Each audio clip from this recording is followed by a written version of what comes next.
వింటున్నామా? ఒక సాయిబుల వ్యక్తికి ప్రార్థన చేశాం. ప్రార్థన చేస్తే అది అతని మీద ఉన్నటువంటి స్పిరిట్ విడుదలైంది.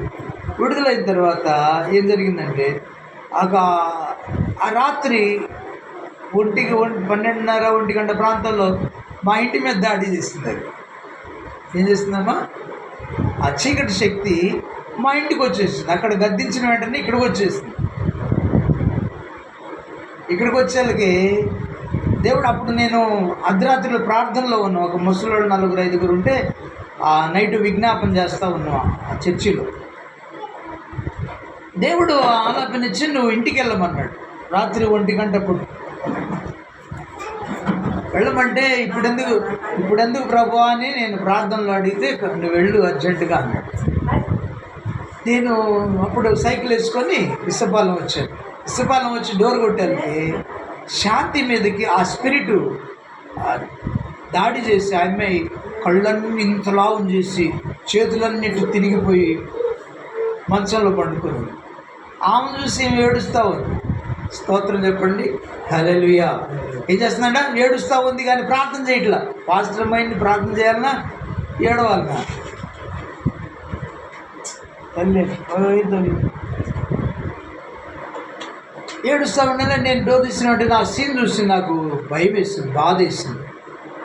నేను ప్రార్థన చేశాను. డోర్ దగ్గర ఉండి ప్రార్థన చేశాను. ఆమెను చూసినట్టు నేనేం చేశాను? ప్రభువా, నీ పిల్లలకు నీ దూతలను తోడుగా ఉంచు. నేను సేవలో ఉన్నా, నా పిల్లలకు దూతలను తోడుగా ఉంచుతానన్నావు కదా, ఎందుకు అనుమతించావని ప్రార్థన దేవుని అడిగాను. ముగిస్తున్నాను.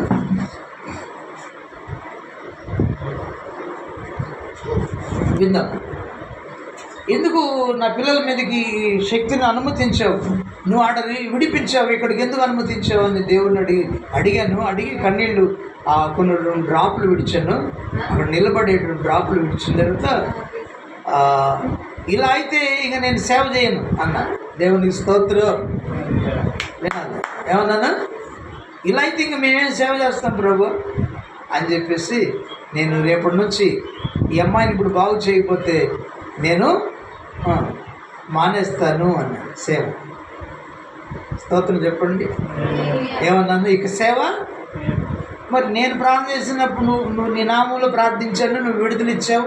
విడుదలిచ్చిన దాన్ని బంధించకుండా మళ్ళీ నా ఇంటి మీద నా పిల్లల మీద పంపించావు. ఇలా అయితే నేనేం సేవ చేయాలి ప్రభు?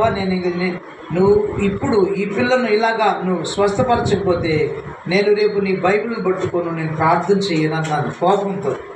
దేవుని మీద కోపం.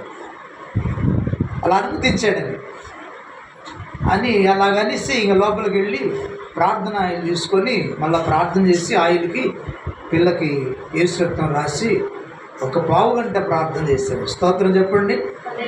1 పావు గంట ప్రార్థన చేసిన ప్రభు ఈ బిడ్డను ముట్టుకున్నందుకు, స్వస్థపరిచినందుకు పొందను, దాన్ని బంధించినందుకు పొందనాలని ప్రార్థన చేస్తే చక్కగా ఇంత కళ్ళు తెరిచిన అమ్మాయి, ఇలా తిరిగిపోయిన అమ్మాయి హాయిగా నిద్రపోయింది. దేవునికి స్తోత్రం.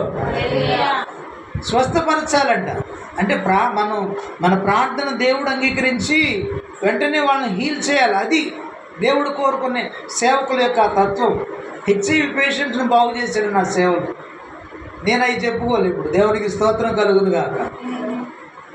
వాళ్ళు స్వస్థపడి హాయిగా ఉండటమే నాకు కావాలి. నేను ఒక అమ్మాయిని అలానే సాయిబుల అమ్మాయి ప్రార్థన చేస్తే దేవుడు బాగు చేస్తాడు. సరే, ఈ విషయం చెప్తాను వినండి ఒకసారి. అయితే నేను ఇక అమ్మాయిని శాంతి కోసం ప్రార్థన చేసిన తర్వాత ప్రార్థనలో కూర్చున్నాను. స్వస్థపరిచాడు ఆయన. ప్రార్థనలో కూర్చొని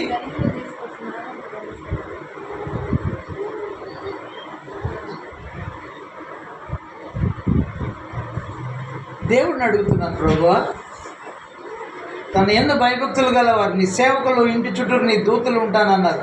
భయభక్తులు కలిగి ఉంటే దూతలను ఉంచుతానని వాగ్దానాలు ఉన్నాయి. మరి ఎందుకు అనుమతించావు మా ఇంటి మీదకి, ఆ శాంతి మీదకి? ఈమె ఏడుస్తూ ఉంది అని చెప్పేసి ప్రార్థన చేశాను. తర్వాత అమ్మాయి బాగుంది, నిద్రపోయింది. అన్నంగా నేను కూర్చొని మొరపెడుతూ ఉన్నాను.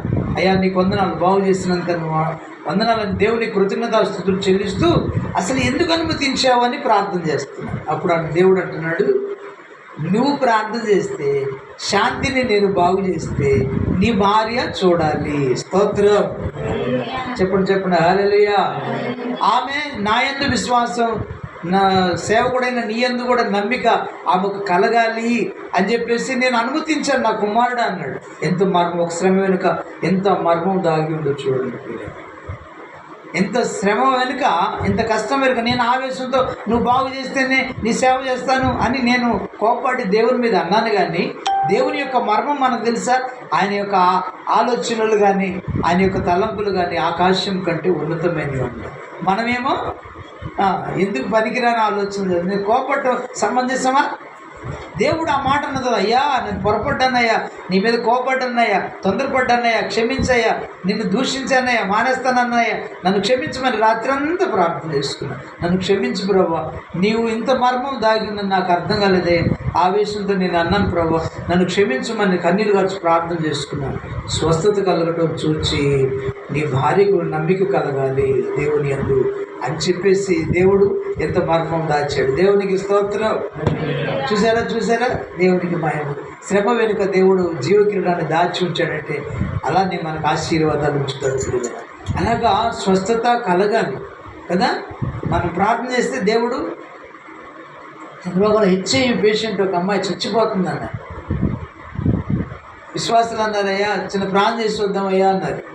అంటే నేనన్నాను, ఆమె హెచ్ఐవి పేషెంట్ అన్నారు కదా, డైరెక్ట్ పోయి మనం ప్రార్థన చేయకూడదమ్మా, 2 రోజులు ఆగండి, దేవుని దగ్గర నేను కనిపెట్టి ప్రార్థన చేస్తాను, ఆయన వెళ్ళమంటే మనం వెళ్ళి ప్రార్థన చేద్దాం, అప్పుడు ఆయన స్వస్థపరుస్తాడు, అప్పుడు మనకు కూడా క్షేమంగా ఉంటుంది. అలా వెళ్ళకూడదు అని చెప్పేసి 2 రోజులు 3 రోజులు విజ్ఞాపన చేసిన తర్వాత ఆయన సూచన నాకు ఇస్తే వెళ్ళి ప్రార్థించమంటే అప్పుడు విశ్వాసంతో కూడా వెళ్ళి ప్రార్థన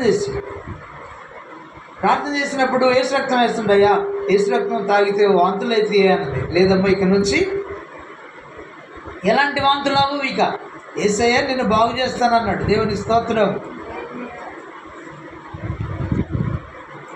ఆయన పొమ్మన్నాడు నన్ను, నువ్వు వెళ్ళు ప్రార్థన చేయి, నేను స్వస్థపరుస్తానన్నాడు. ఇక నీకు వాంతులు అవ్వవు, తగ్గిపోద్ది, యేసయ్యకు సాక్షిగా జీవించు అని చెప్పాను. అయిన తర్వాత నీ పాపాలు ఒప్పుకోమని చెప్పాను. ప్రభువా తెలియజేశాను, పాపాలు నన్ను క్షమించమని ప్రభు దగ్గర కన్నీళ్ళు గార్చి ప్రార్థన చేసుకో. ఎంత ధన్యురాలు, నేను వెళ్ళమన్నాడు, నేను స్వస్థపరుస్తాను, నువ్వు ప్రార్థన చేయమన్నాడు. కాబట్టి నువ్వు ధన్యురాలు అమ్మ, స్వస్థపరుస్తాడంటే నిన్ను దేవుడు. కాబట్టి నా పాపాలు క్షమించమని దేవుని దగ్గర కన్నీళ్ళు గార్చు. అయ్యా నన్ను క్షమించయ్యా అని ఒక మాట అడుగు, ఎస్సయ్యా నన్ను స్వస్థపరిచాయని అడుగు, ఆయన స్వస్థపరుస్తాడని నేను ప్రార్థన చేసి యేసు రక్తం రాసి ప్రార్థన చేసి చిన్న బైబిల్ ఇచ్చి వెళ్ళాను. ప్రియులరా, ఈ రాత్రిలో నాకంటే, నా మాటల కంటే, ఇప్పుడు అర్థమైందా? సేవకులమే మమ్మలను బలహీనంగా చూస్తుంటారు జనాలు. ఆ సేవకుడు వాళ్ళ మీద బ్రతికే వాళ్ళే అనుకుంటూ ఉంటారు, ఏమి లేని వాళ్ళే అనుకుంటారు. వీడు సంపాదిస్తే మంది అనకూడదు. మళ్ళా మనం దీన స్థితిలో ఉంటే అందరికీ ఎన్నిక రానికి స్థితిలో అనిపిస్తుంది మనుషులకి, కానీ దేవుని దృష్టి చాలా విలువైన వారు, మనకు ప్రియమైన వాళ్ళరా. కాబట్టి కృష్ణుని ప్రియులరా, నేను అన్నాను, నా మాటలు నీకు ధైర్యాన్ని ఇవ్వమ్మ. ఏం చెప్పాను చెప్పండి? నా మాటలు నీ దేవుని వాక్యం చెప్పినా నువ్వు దీన స్థితిలో ఉన్నావు. ఇప్పుడు డాక్టర్ గారు చెప్తే కొంచెం ధైర్యం వస్తుంది, కానీ సేవకులు మేము బలహీనం చెప్తే నీకు అసలుగా ధైర్యం రాదు. అదంతే, మన మనుషులకు నేచర్ అలాంటిది. కాబట్టి నా మాటల కంటే ఈ రాత్రి యేసయ్య వచ్చి నీతో నేను బాగు చేస్తాడండా అని చెప్పేసి ఆమె ధైర్యపరిచారు. క్షమించమని ప్రాణం చేసుకుని పండుకో, ఆయన కళల్లో వచ్చి నీతో మాట్లాడి నేను బాగు చేస్తాడమ్మా అని చెప్పారు. అలానే ప్రియమైన వాళ్ళ నేను వచ్చేసాను. ఆ రాత్రిలో ఆమె ఏడ్చుకొని కన్నీరు గార్చుకుందయ్యా, నన్ను క్షమించేసాయా, అలా ప్రార్థన చేసుకుందంట, పండుకుంది. ఆ రాత్రిలో దేవుడు ఒక సేవకునిలాగా వచ్చి ఆమెను ముట్టుకొని బలపరిచాడు. దేవునికి స్తోత్రం. ఆమెను తాకాడు, ముట్టుకున్నాడు. పాస్టర్ గారు వచ్చారా, ప్రార్థన చేశారా, యేసు రక్తం ఇచ్చాడా, బైబిల్ గ్రంథం ఇచ్చాడా, నా మాటలు చెప్పాడా అని చెప్పేసి అడిగాడట. చెప్పాడయ్యా. పాపం ఒప్పుకోమన్నాడయ్యా. స్వస్థత ఇస్తానన్నాడా, నేను ఇస్తానని చెప్పాడయ్యా. అయితే మంచిది, నేను నిన్ను బాగు చేస్తున్నాను, నీవు సాక్షిగా నాకు జీవించమని దేవుడు ఆమెతో మాట్లాడి కలలో వెళ్ళిపోయాడు అంతే. ఉదయానికి ఆయనకి ఎక్కడని స్టామినా వచ్చేసింది. స్తోత్రం. ఎంత స్టామినా వచ్చిందంటే మంచంలోంచి అసలు ఆ పడి లేవలేని మనిషి, మంచంలో ఉన్న మనిషి తనంతటా దాన్ని లేచి ప్రక్కనింటికి వచ్చి, అమ్మ నాకు ఆకలి ఎత్తుకు వచ్చి అన్నం పెట్టవా అని అడిగే స్థితికి తీసుకొచ్చాడు. వాళ్ళందరూ కలిసి ఇంతవరకు ఏమన్నా లేచి రాలేదు కదా అని తలా కాస్త అన్నం పెడితే అలా తిని ఆమె తృప్తి పడింది. ఆ రోజు నుంచి దేవుడు బాగు చేశాడు. కాబట్టి మా మాటల్లో ధైర్యం రాదు, కానీ దేవుడే మాట్లాడితే ధైర్యం వస్తుంది. దేవుడే మాట్లాడితే స్వస్థత వస్తుంది. దేవుడు మాట్లాడాలని కోరుకోవాలి. ప్రభువా నువ్వు నాతో మాట్లాడు, నన్ను ధైర్యపరచు. ఎట్లా మాట్లాడుతాడు దేవుడు? దేవుడు వచ్చి డైరెక్ట్ మాట్లాడుతున్నామా? మాట్లాడతాడు, కానీ మనం చచ్చిపోతాం. ఎలా వస్తాడంటే కలలో ఒక దైవ సేవకులాగా వస్తాడు, కలలో దేవుని ఆత్మలాగా వస్తాడు, కలలో ఒక విశ్వాసిలాగా బలవంతులైన వారిలాగా వచ్చి నీతో మాట్లాడి నీకు ధైర్యాన్ని ఇస్తాడు,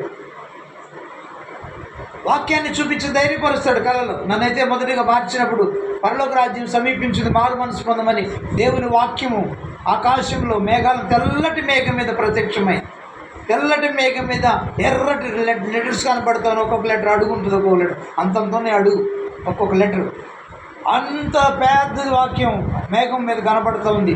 ఇదిగో పరలోక రాజ్యము సమీపించినది, మారు మనసు పొందు అని ప్రకటన కనపడుతూ ఉంది. పిల్ల ఆ వాక్యాన్ని చూసి నాతో ఉన్నటువంటి కొంతమంది ప్రజలంతా కలిసి రొమ్ము కొట్టుకు, అమ్మో యేసు ప్రభు ఒక్కడైనా దేవుడు అని భూమి మీద రొమ్ము కొట్టుకుంటూ ఉన్నామంట. అంటే రాబోతున్న దినాలలో ఆయన మేఘారుడి వచ్చి చూచి భూజనులందరూ ఆయన చూసి రొమ్ము కొట్టుకుంటారనే మాట నెరవేరినట్లుగా ఆయన చూపించాడు. దేవునికి మహిమ కలుగును గాక.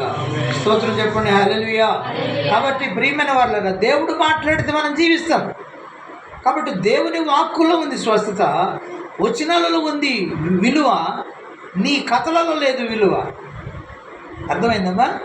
కాబట్టి దేవుని వాక్యం, సత్యవాక్యం సరిగా ఉపదేశించాలి, మేపాలి, నడిపించాలి, కాయాలి. ఆ తర్వాత బలహీనమైన వాటిని బలపరచాలి, రోగగ్రస్తమైన వాటిని స్వస్థపరచాలంట. అంటే దేవుని పిల్లలారా, దేవుడు మన ద్వారా మన ప్రాణం చేసినప్పుడు రోగులను స్వస్థపరచాలి. అది సేవకులకు ఉండాల్సినటువంటి తలాంత అంటారు. దేవునికి మహిమ కలుగున అలా ఉండాలి. కానీ కదా జీతగాళ్ళ వల్లే గొర్రెలు తోడేలు వచ్చిన చూడు పారిపోయే వాళ్ళ స్థితిగా ఉండకూడదని దేవుని వాక్యం. కాబట్టి మన దేవుడు ఎవరంట?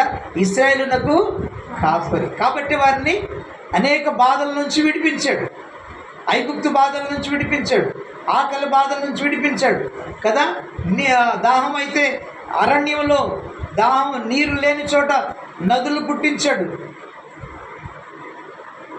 ఎండ కాస్తుంటే వారికంట ప్రధాన కాపరి ఏం చేశాడంట? మేఘస్తంభాన్ని పంపించాడు. ఎంత మంచి కాపరి అండి. స్తోత్రం. ఎంతమంది 30 లక్షల మందికి నీడనిచ్చాడంట. ఇద్దరికి ఇవ్వలేము మనం. అంతమందికి మీదకి ఒక మేఘాన్ని పంపిస్తే అందరూ ఆ నీడలో సేద తీరారు. రాత్రి చీకటి అవుతుందని అరణ్యంలో వెళ్ళి ఎక్కడి నుంచి వస్తుంది? ఆయనే పెద్ద అగ్నిస్తంభంగా ఉంటే ఆ ప్రాంతం అంతా వెలుగుగా ఉందంట. ఇంకా ఇప్పుడు మన పగలెలా ఉందో అలా రాత్రిపూట కూడా అలా ఉందని అర్థం. అలాగా తన పిల్లలను కాపాడిన ఇశ్రాయేలుకు కాపరి అయిన మన ప్రభు అయిన మంచి కాపరి, వారి కోసం ఎన్ని బాధలు పడ్డాడు కదా. ఎంత ప్రాణి మనందరూ సర్వమానవాళి కోసం చాలినంత రక్తాన్ని చిందించాడు, దెబ్బలు తిన్నాడు, కొట్టబడ్డాడు, హింసించబడ్డాడు నీ కొరకు నా కొరకే. అందుకే ఆయనకి మంచి కాపరి, గొప్ప కాపరి అని పేరు వచ్చిన ప్రభు అయిన యేసుక్రీస్తు ప్రభు. మనం కూడా ఈ లోకంలో అలాంటి కాపరి నీడలో ఉండి ఆ ఇజ్రాయేలుకు కాపరి అని ప్రార్థన చేస్తున్నాడు. మనం కూడా అలానే మన ప్రధాన కాపరికి ప్రార్థన చేసినప్పుడు, ఆసాపు వల్లే తన పిల్లల కోసం విజ్ఞాపన చేసినప్పుడు వారిని కాపాడిన దేవుడు మనల్ని కూడా కాపాడుతాడు. మనకు ఒక బాధ్యత. ఆసాపులాగా మనం కూడా బాధపడుతున్న వారి కోసం ప్రార్థించాలి. కాల్చబడిన పోతున్నా అంటే దేవుడు కొందరిని ఏమన్నాడు యూదా పత్రికలో, అగ్నిలోంచి కొందరిని బయటికి లాగండి. అంటే రక్షణ లేని వారు రక్షణ పొందిన యేసుక్రీస్తు ప్రభువుని దేవుడని తెలుసుకునేట్లుగా, రక్షణ పొందేట్లుగా మనం చేయాలని దేవుని వాక్యం వారి కోసం ప్రార్థించే వారికి ఉండాలని దేవుడు కోరుకుంటున్నాడు. దేవుడి మాటలు మన వెనుకల్లో బాగుగా దీవించి ఆయన లాంటి మంచి కాపరిగా మనం కూడా ఉండాలి.